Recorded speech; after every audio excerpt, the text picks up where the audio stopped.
Let me ask you something. Have you ever finished studying, closed your books, and realized you remember almost nothing? You were focused, you were reading, but somehow your brain just didn't care.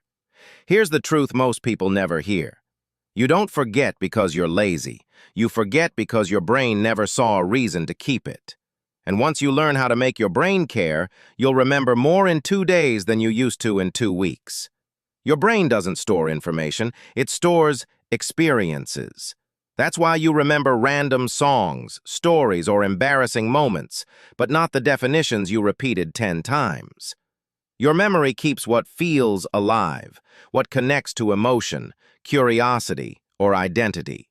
If your study sessions feel flat and robotic, that's how your memory treats them. Flat and forgettable. But that ends today, because I'm going to show you 5 shifts that rewire how you learn. Not through repetition, but by changing how you interact with what you learn. Step 1. The retrieval shift. Forget rereading. Start with remembering. Close your book, open a blank page, and ask yourself, what do I actually know right now? The first time, you'll remember barely 5%. It'll feel awful, but that discomfort, that's where real learning begins. Because your brain doesn't grow from comfort. It grows from conflict.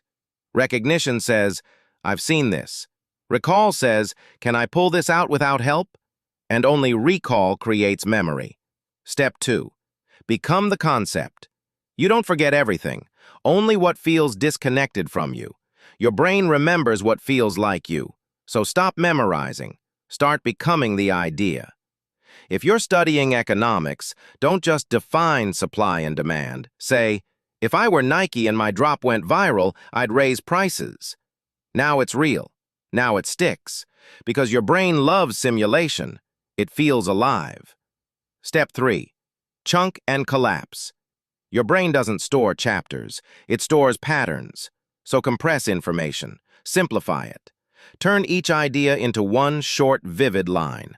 Give it a weird label. Sneaker drop logic. CEO mode. Memory muscle. These anchors make recall automatic. Because under pressure, your brain doesn't recall paragraphs. It recalls anchors. Step 4. Reset your system. Sometimes it's not your brain, it's your body. You're not lazy, you're disconnected. Your nervous system is in low power mode. Before you force focus, reset your senses. Splash cold water, stretch, breathe, walk barefoot. It's not about discipline, it's about reconnection. Once your body wakes up, your mind follows. Step 5. Loop. Your voice. Your brain trusts your own voice more than anyone else's, so stop reading silently. Start recording. Explain what you learned like you're teaching a 5-year-old. Play it back while walking or cooking. You're not memorizing, you're echoing yourself. And when it's test time, that echo comes back, automatically. You were never bad at studying.